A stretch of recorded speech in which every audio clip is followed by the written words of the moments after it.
ஆணுடைய சித்தம் அப்படின்னு நம்ம எப்போ கேட்போம் அப்படின்னா, திருமணம் ஆகும் பொழுது, அலைன்ஸ் பார்க்கும்போது, ஆண்டவரே உங்கள் சித்தப்படி நடத்துங்கப்பா.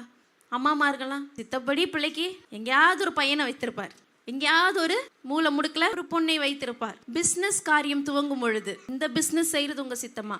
வேலை காரியங்களில் பார்க்கும் பொழுது, இந்த வேலை செய்கிறது சித்தமா, இல்லை இந்த வேலைக்கு போகிறது சித்தமா? படிப்பின் காரியத்தில் பார்க்கும் பொழுது, நான் இந்த கோர்ஸ் எடுக்கிறது உங்களுடைய சித்தமா, இல்லை அந்த டிகிரி பண்ணட்டுமா? அது இன்டர்வியூக்கு போகும்போது இந்த ஆஃபீஸ் போகட்டுமா, இல்லை அந்த ஆஃபீஸ் போகட்டுமா?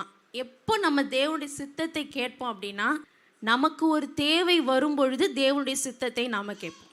நமக்கு ஒரு தேவை நடக்கணும் அப்படின்னா அந்த நேரத்தில் தான் நம்ம தேவனுடைய சித்தம், அந்த குறிப்பிட்ட காரியத்திற்கு தான் நம்ம கேட்போமே தவிர, நம்மை படைத்ததற்கான சித்தத்தை நாம் கேட்க மாட்டோம்.